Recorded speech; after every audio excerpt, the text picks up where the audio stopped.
Hi welcome to JCHN YouTube channel. आज आज చిత్రకథ part ప్యాషా kahwa అనే పాఠాన్ని ఈరోజు మనం ఎక్స్ప్లెయిన్ చేసుకుందాం. ఏ కవ్వా థా,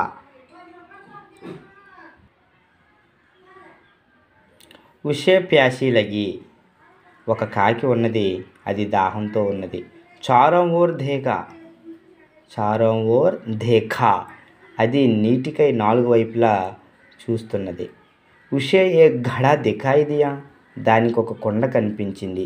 ఉష్మే పానీ బహుత్ నీచ్ థా, అంటే దానిలో నీరు చాలా అడుగున ఉన్నదంట. ఉష్నే ఏక్ ఏక్ కంకర్ లాకర్ ఘడే మే ఢాలా, ఒక్కొక్క గులక లేదా కంకర రాయి అని అంటాం, తెచ్చి ఆ కొండలో ఒక్కొక్కటి వేసిందనమాట. ఘడేకే పానీ ఊపర్ ఆగయా, కొండలో నుంచి నీరు పైకి వచ్చింది. ఉష్నే పానీ పీకర్, ఉష్నే పానీ పీకర్ అప్నే ప్యాస బుఝాయి, అది నీరు త్రాగి తన దాహం తీర్చుకొనను.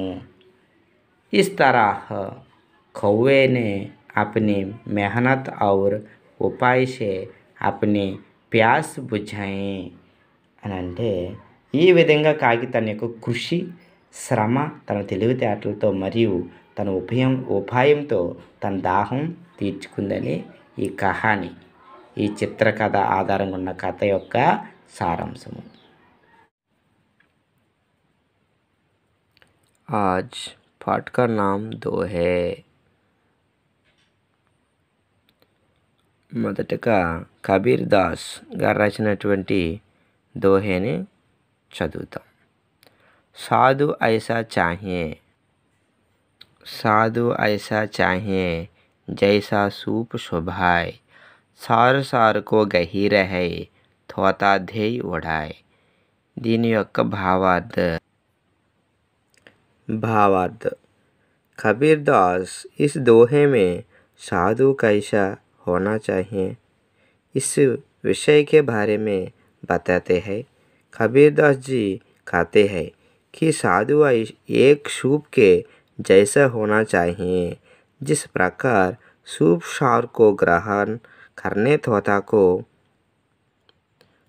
उड़ा देते हैं, उसी प्रकार साधु भी रहना चाहिए. భావం, సాధువు అతడు ఒక చేట లేదా జల్లెడ వలె ఉండును. ఇది ఏ విధంగా సారమును గ్రహించి, అంటే ఈ చేట లేదా జల్లెడ అనేది ఏ విధంగా సారమును గ్రహిస్తుందో, అంటే పొట్టు, మట్టిగడ్డలు మొదలైన వాటి వంటిని పారవేస్తుందో, అదేవిధంగా సాధువు కూడా మంచిని గ్రహించి చెడుని వదిలివేయును. ఈ పద్యంలో సాధువు గుణాలను కబీర్ దాస్ గారు వర్ణించారు. తులసీదాస్ గారు రచించినటువంటి దోహే ఇప్పుడు చూద్దాం. తులసి మీటే వచనతే సుఖ్ ఉపజత్ చహ్ ఓర్, वशीकरण एक मंत्र है परिहरु वचन कठोर. भावार्थ, तुलसीदास जी इस दोहे में मीठे वचनों के महत्व के बारे में बताते हैं. हम सदा मीठे वचन है बोलना चाहिए. मीठे वचनों से हमें चारों ओर सुख मिलता है. मीठे बोलना वशीकरण मंत्र है. कठोर वचनों को छोड़ देना चाहिए. తెలుగు మే భావం, తులసీదాస్ గారి పద్యంలో ఏం చెప్తున్నారంటే, దోహ అంటే ఈ మంచి తీయగా మాట్లాడడం వలన కలిగే ప్రయోజనాలను వివరించనున్నారు. అంటే తీయని వచనముల వలన నాలుగు దిక్కుల మనకు సుఖము, సంతోషం కలుగును. తీయగా మాట్లాడడం అనేది వశీకరణ మంత్రం వంటిది. అందువలన కఠినమైన, కఠోరమైన వచనములను వదిలిపెట్టవలని అని ఈ పద్యం ద్వారా తులసీదాస్ గారు మనకి చెప్పడం జరుగుతుంది. ఇప్పుడు ఈ దోహే అనే పాఠం నుంచి శబ్దార్థం అంటే మీనింగ్స్ అర్థాలను చూద్దాం. దోహే పద్యాలు 2 లైన్లో వరుసలో ఉన్న పద్యాలని మనం దోహే అంటాం. అయితే ముందుగా కబీర్ దాస్ గారు రచించినటువంటి దోహే యొక్క శబ్దార్థం మీనింగ్ చూద్దాం. సాధు అని అంటే సాధువు, సైంట్ అంటాం ఇంగ్లీష్లో. అలాగే ఐషా అంటే ఇలా లేదా ఈ విధంగా అని అర్థం. సో అంటే షూప్ అని అంటే జల్లెడి లేదా చేయి అని అంటాం. అలాగే స్వభాయ్ అంటే స్వభావము, సార్ అంటే సారం, త్వాత అంటే నిస్సారం.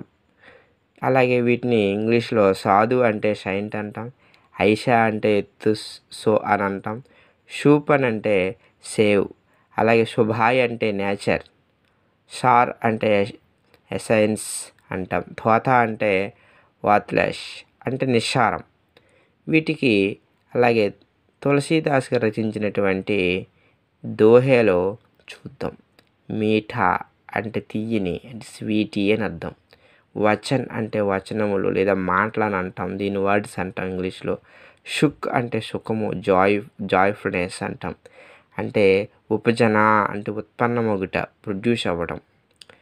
చహు అంటే 4, 4 అని అర్థం. ఓర్ అంటే దిక్కులు, సైడ్. అలాగే వశీకరణ్ అని అంటే మెస్మరైజ్ చేయటం. పరిహరు వదిలివేయుట, టు లెఫ్ట్. కఠోర్ అంటే కఠోరమైన. ఇటువంటి మనకి తులసీదాస్ గారు, కబీర్ దాస్ గారు రచించినటువంటి దోహేలకు సంబంధించిన శబ్దార్థం. ఇప్పుడు ఈ దోహేలకు సంబంధించిన దోహేల్ని పాట రూపంలో విందాం. पाठ का नाम सांप चींटियाँ। विधा सांप चींटियाँ पाठ का विधा। చిత్రకథ చూద్దాం. ఈ చిత్రాన్ని పైన మనకిచ్చిన బొమ్మల ఆధారంగా మనం ఈ కహానీని చెప్పుకోవాలన్నమాట. చూద్దాం. ఫస్ట్ ఏ ఘమండి సాంపుత, ఒక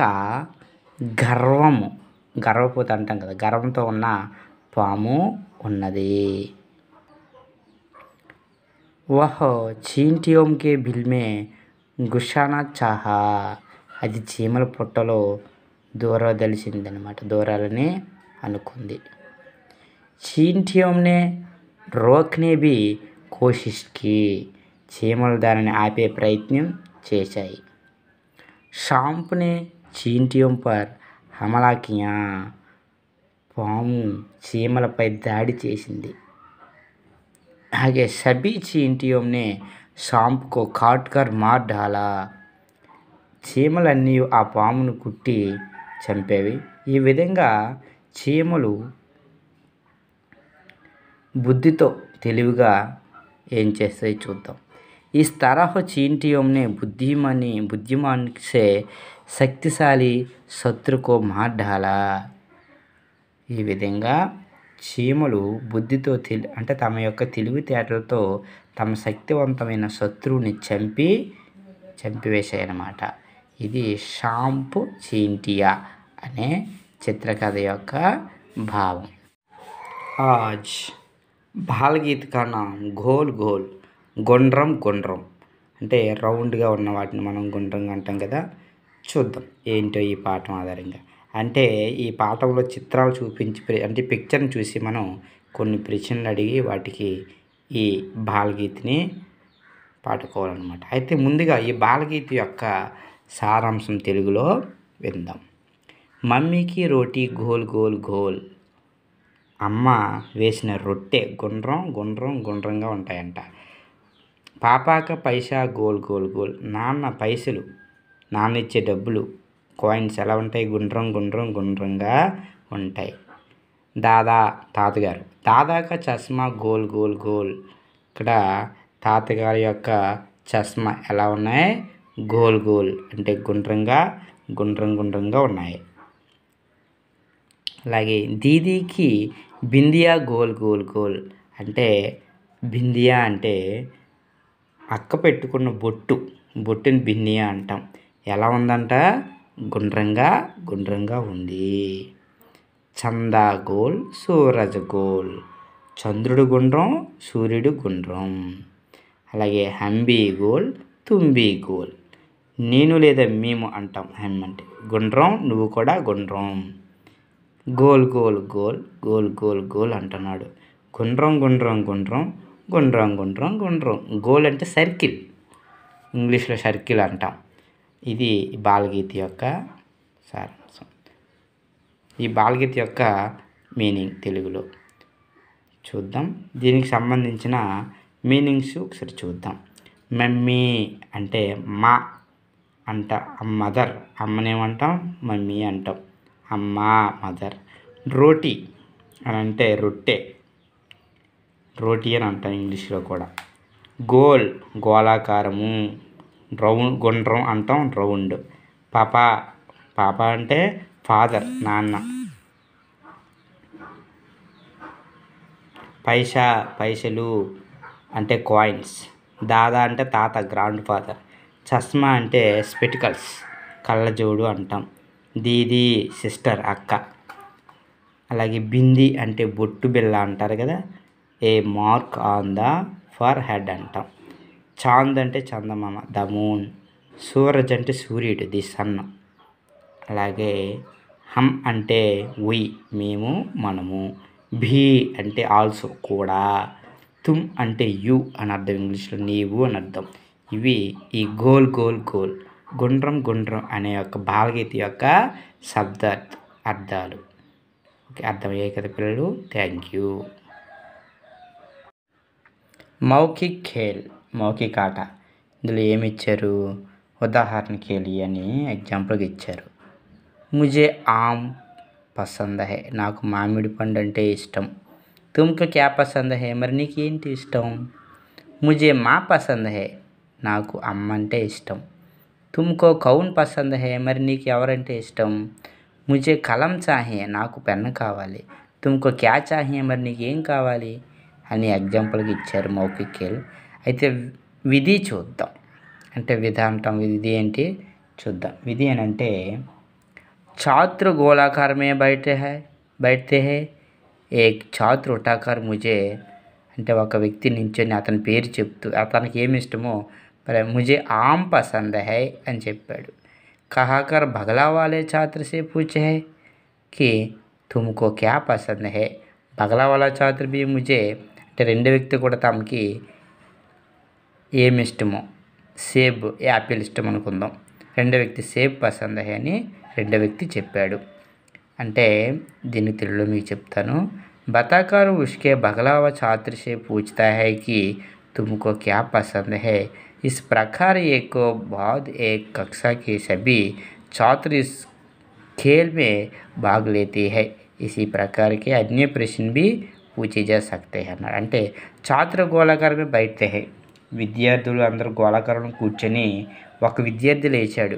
ఏక్ ఛాత్ర ఉఠాకర్ అంటే ఒక విద్యార్థి లేచి ముజే అంటే నాకు, ఆమ్ పసంద్ హై మామిడి పండు అంటే ఇష్టం అని చెప్పాడు. అని చెప్పి పక్క విద్యార్థితో నీకేమి ఇష్టమని అడుగుతున్నాడు. అడిగి ఆ పక్కనున్న విద్యార్థి కూడా నాకు షేబ్ యాపిల్ అంటే ఇష్టమని చెప్పి తన పక్కనున్న విద్యార్థిని నీకు ఏమి ఇష్టమని ప్రశ్నిస్తాడు. ఈ విధంగా ఒకరి తర్వాత ఒకరు తరగతిలోని విద్యార్థులు అందరూ ఈ ఆటలో పాల్గొని అదేవిధంగా ఇతర ప్రశ్నలు కూడా ఈ గేమ్లో, ఈ ఖేల్ రూపంలో మౌఖిక్ ఖేల్ అంటే మౌఖిక ఆటలో అడగవచ్చు అన్నమాట. ఇప్పుడు అర్థమైంది కదా పిల్లలు? Thank you. కట్టే ఆంగూర్, పుల్లని ద్రాక్ష. చిత్రకథ. ఇదే ఏంటి చిత్రకథ చూద్దాం. జంగల్ మే ఏక్ షియర్ జా రహా తా, అడవిలో ఒక నక్క వెళ్తూ ఉన్నది. ఉషే ఆంగూర్ కా బాగ్ దిఖాయి దియా, దానికి ఒక ద్రాక్ష తోట కనబడిందంట. ఆంగూరు ఊంచాయి పర్ లగే థే, ద్రాక్ష పండ్లు ఎత్తులో ఉన్నవి. ఉన్కో పానీ కే లియే షియర్ నే బార్ బార్ ప్రయాస్ కియా, వాటిని పొందడానికి నక్క మళ్ళీ మళ్ళీ ప్రయత్నించింది. వాటిని పొందడానికి నక్క ఏం చేసింది? మరలా ప్రయత్నం చేసింది అనమాట. ఆంగూరు హాత్న లగే, ద్రాక్ష పండ్లు దాని చేతికి చిక్కలేదు. ये ఆంగూర్ కట్టి హై కహాకర్ షియార్ వहाँ से చలా గయా. ఈ ద్రాక్ష పండ్లు పుల్లగా ఉన్నాయని చెప్పి నక్క అక్కడి నుండి వెళ్ళిపోయింది. ఇది ఈ కట్టే ఆంగూర్ అని అంటే పుల్లని ద్రాక్ష అనే చిత్రకథ సంబంధించిన భావం తెలుగులో. అర్థమైంది కదా పిల్లలు? Thank you. आज पाठ का नाम आओ बच्चे విధ దేశభక్తి సంబంధించిన విధ. అయితే ఆవో బచ్చే అని అంటే పిల్లల్లారా రండి. ఆవో బచ్చే అంటే పిల్లల్లారా రండి అని అర్థం. ఆవో బచ్చే తుమ్హే దిఖాయే झांकी हिंदुस्तान की, इस मिट्टी से तिलक करो ये धरती है बलिदान की, వందే మాతరం వందే మాతరం. అంటే దీనికి అర్థం రండి పిల్లలారా రండి, మీకు భారతదేశ సౌందర్యం చూపిస్తాం. ఈ మట్టిని తిలకంగా ధరించండి. ఈ మట్టిని తిలకంగా ధరించమంటున్నారు. ఈ భూమి బలిదానపు భూమి. వందే మాతరం వందే మాతరం. उत्तर में रखवाली करता పర్వతరాజ్ విరాట్ హై. ఉత్తరాన కాపలా కాస్తున్నాడు ఎవరు? హిమాలయ పర్వతరాజ్ అంట. దక్షిణ మే చారోంకో ధోతా సాగర్ కా సామ్రాట్ హై. దక్షిణాన పాదాలను కడుతున్నాడు సముద్ర చక్రవర్తి అని అర్థం. జమునా జీకే తట్టుకో దేకో గంగా కా ఏ ఘాట్ హై. జమునా నది ఒడ్డును చూడండి, ఆ గంగా నది ఒడ్డును చూడండి అని. बाट बाट में हाट में यह निराला టాట్ హై. దారి దారిన దుకాణాలు बाट में हाट में यह నిరాలా టాట్ హై అంటే దారి దారిన దుకాణాలు అద్భుతమైన సుందర దృశ్యాలు ఉన్నాయని అర్థం. देखो ये तस्वीर अपने गौरव की అభిమాన్ की అని అంటే గౌరవప్రదమైన గర్వపడే అందమైన చిత్రాలను చూడండి. ఇస్ మిట్టీ సే తిలక్ కరో ఏ ధర్తీ హై బలిదాన్ కి వందే మాతరం వందే మాతరం. ఈ మట్టిని తిలకంగా ధరించండి, ఈ భూమి బలిదాన భూమి అని చెప్పి వందే మాతరం వందే మాతరం అని ఈ పాఠం యొక్క భావం. మౌఖిక ఆట చూద్దాం. ఉదాహరణ के लिए मैं डॉक्टर बनाऊंगा, నేను డాక్టర్ని అవుతాను. तुम क्या बनोगे, నువ్వేమవుతావు అని అర్థం. मैं रोज दूध पीता हूँ. అదే అమ్మాయి అయితే मैं रोज दूध पीती हूँ అంటాం. అది పుల్లింగం కాబట్టి ఎట్లా. అయితే నేను ప్రతిరోజు పాలు తాగుతాను. तुम रोज़ क्या पीते हो, నువ్వు ప్రతిరోజు ఏం తాగుతావు. मैं सुबह 5 बजे उठता हूँ, నేను ప్రతిరోజు ఉదయాన్నే 5 గంటలకు నిద్రలేస్తాను. तुम कब उठते हो, నువ్వెప్పుడు నిద్రలేస్తావని అర్థం. విధా చూద్దాం. छात्र गोलाकार में बैठते हैं. శబ్దార్థం మీనింగ్ చూద్దాం. ఆవో అంటే కమ్ రా అని అర్థం. అలాగే బచ్చే అంటే పిల్లలు బాయ్స్. తుమ్ హే మీకు అంటాం టు యూ. దిఖానా చూపుట టు షో. ఝుంకి అని అంటే సంక్షిప్త దర్శనం గ్లాన్స్ అంటాం. అలాగే హిందుస్థాన్ భారతదేశం, ఇండియా. ఇస్ ఈ దిస్. మిట్టి అంటే మట్టి, షోయల్ అని అర్థం. తిలక్ అని అంటే తిలకం. అలాగే ధర్తి అంటే భూమి. బలిదాన్ అంటే బలిదానం. వందే అంటే వందనములు. ఉత్తర్ అంటే జవాబు లేదా ఉత్తర్ అంటే ఉత్తర దిక్కు. ఈ పాఠం ఆధారంగా ఉత్తర్ అంటే ఉత్తర దిక్కు. రఖవాలి అన్నం అంటే కాపలా. పర్వత అంటే పర్వతము. రాజ్ అంటే రాజు. దక్షిణ అంటే దక్షిణము. చరణ్ అంటే పాదములు. ధోణా అంటే కడుగుట. సాగర్ అంటే సముద్రం. సామ్రాట్ అంటే చక్రవర్తి. తట్ అని అంటే ఒడ్డు. దేఖ్నా అంటే చూచుట. ఘాట్ అంటే ఒడ్డు. బాట్ అంటే దారి, హాట్ అంటే బజార్ మార్కెట్, నిరాళాన్ అంటే అద్భుతమైన అని అర్థం, టాట్ అంటే గౌరవం లేదా మహిమ, తస్వీర్ అని అంటే అందమైన బొమ్మలు, గౌరవ్ అని అంటే గౌరవం రెస్పెక్ట్, అభిమాన్ అంటే అభిమానం ప్రైడ్. ఇవి ఈ పాట. आज पाठ का नाम షేర్ ఔర్ చుహా, సింహం మరియు ఎలుక. చిత్రకథ. విధ ఏంటంటే చిత్రకథ. ఏక్ షేర్ తా, ఒక సింహం ఉండేది. ఏక్ దిన్ వో సో రహా థా, అది ఒకరోజు నిద్రపోతుంది. ఏక్ చూహేనే ఉస్కి నీంద్ ఖరాబ్ కి, ఒక ఎలుక దాని నిద్ర చెడగొట్టింది. షేర్నే ఉసే అపనే పంజా సే పకడా, సింహం ఆ ఎలుకను తన పంజాతో పట్టుకొనెను. చూహాకి వినతి పర్ షేర్ నే దయా కర్కే ఉసే छोड़ दिया, ఎలుక ప్రార్థించగా సింహం దయతో దాన్ని వదిలిపెట్టిందనమాట. ఏక్ బార్ షేర్ జంగల్ మే ఫామ్స్ గయా, ఒకసారి సింహం ఒక వలలో చిక్కుకుందనమాట. ఏక్ బార్ షేర్ జాల్ మే ఫామ్స్ గయా అంటే ఏమైంది, ఒకసారి సింహం ఒక వలలో చిక్కుకుంది. చూహేనే జాల్ కో కాట్ కర్ ఉసే బచాయా, ఎలుక ఆ వలను కొరికివేసే సింహం రక్షించింది. దోనోం తబ్ సే మిత్ర బన్ గయా, ఇద్దరు అప్పటి నుంచి స్నేహితురాలు అయ్యారన్నమాట. ఇది ఈ కహాని, చిత్రకథ పాట యొక్క కహాని అన్నమాట. ఓకే. పాట కా నామ్ సబర్మతి కా సంత్, సబర్మతి యొక్క సాధువు. విధ బాలగీత్, ఇది ఏంటంటే బాలగీత్. చూద్దాం. దేదీ హమే ఆజాదీ బినా కట్ బినా ఢాల్, అంటే దీని యొక్క అర్థం ఏంటనంటే ఖడ్గండాలు లేకుండానే మాకు స్వతంత్రాన్ని ఇచ్చావు.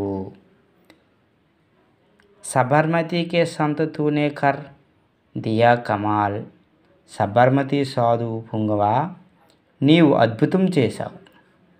గాంధీ మే భీ జల్తీ రహీ గాంధీ తేరీ మషాల్, ఓ గాంధీ తుఫాన్లో కూడా నీ కాగడా వెలుగుతూనే ఉంది.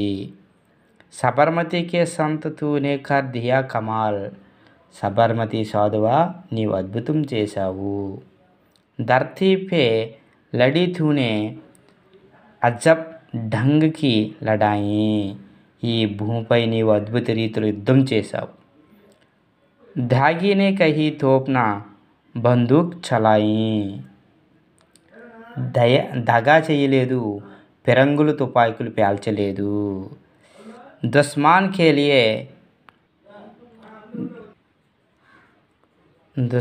కే కిలే పర్ బీనా కి తూనే చడాయి, అంటే శత్రువుల కోటలపై కూడా నీవు ఆక్రమణ చేయలేదు. వాహరే ఫకీర్ ఖూబ్ కర్మాత్ దిఖాయి, వాహరే ఫకీర్ నీవు బాగా అద్భుతం చేశావు. చుట్కీ మే దుస్మానోం కే దియా దేశ్ కే నికాల్, చిటికలో శత్రువులను దేశం నుండి పారద్రోలినావు. సబర్మతికి సంత్ తూనే కర్ దియా కమాల్, సబర్మతి సోదవా నీవు అద్భుతం చేశావు. రఘుపతి రాఘవ రాజారాం, రఘుపతి రాఘవ రాజారాం అని అర్థం. ఈ సబర్మతి కా సంత్ అనే దానికి ఒకసారి తెలుగులో మీకు మరొకసారి ఎక్స్ప్లెయిన్ చేస్తాను. ఖడ్గండాలు లేకుండానే మాకు స్వతంత్రాన్ని ఇచ్చావు. సబర్మతి సాధు పుంగవా నీవు అద్భుతం చేశావు. ఓ గాంధీ తుఫానులో కూడా నీ కాగడా వెలుగుతూనే ఉంది. సబర్మతి సాధువా నీవు అద్భుతం చేశావు. ఈ భూమిపై నీవు అద్భుత రీతిలో యుద్ధం చేశావు. దగా చేయలేదు, పిరంగుల తుపాకులు పేల్చనే లేదు, శత్రువుల కోటపై కూడా నీవు ఆక్రమణ చేయలేదు. వాహ్ రే ఫకీర్ నీవు బాగా అద్భుతం చేశావు. చిటికలో శత్రువులను దేశం నుండి పారదోలినావు. సబర్మతి సాధువా నీవు అద్భుతం చేశావు. రఘుపతి రాఘవ రాజారాం అని ఈ సబర్మతి కా సంత్ సబర్మతి యొక్క సాధువు అనే బాలగీతి యొక్క సారాంశం. मौखिक खेल, मौखिक आठ. చూద్దాం. ఉదాహరణ के लिए శివ मेरा दोस्त है, శివ నా మిత్రుడు. तुम्हारा दोस्त कौन है, నీ యొక్క మిత్రుడు ఎవరు. సంహిత మేరీ బహన్ है, సంహిత నా యొక్క సోదరి. तुम्हारी बहन कौन है, నీ యొక్క సోదరి ఎవరు. मैं माता की सेवा करता हूँ, నేను మా అమ్మగారికి సేవ చేస్తాను. तुम किसकी सेवा करते हो, నువ్వు ఎవరికి సేవ చేస్తావు అని ఈ మౌఖిక खेल యొక్క అర్థం. ఇక్కడ विधि इच्छाड़ू, छात्र गोलाकार में बैठती है, एक छात्र उठाकर शिवा दोस्ती है का हर बगले वाला छात्र मैंने पूछता है कि तुम्हारा दोस्त कौन है. बगला वाले छात्र भी मेरा दोस्त అని చెప్పి అతని యొక్క స్నేహితుని యొక్క పేరు చెప్తూ बताकर उसके बगला वाले छात्र में पूछता है कि तुम्हारा दोस्त कौन है. इस प्रकार एक के बाद एक कक्षा के सभी छात्र इस खेल में भाग लेती है. इसी प्रकार के अन्य प्रश्न भी పూచే जा सकते हैं. దీని యొక్క విధి ఏంటంటే విద్యార్థులు గోళాకారంలో కూర్చున్నారు. ఒక విద్యార్థి లేచి శివ నా స్నేహితుడని చెప్పి పక్కన ఉన్న విద్యార్థిని నీ స్నేహితుడు ఎవరని అడిగాడు. ఆ పక్కన ఉన్న విద్యార్థి కూడా నా స్నేహితుడు రవితేజ అని చెప్పును.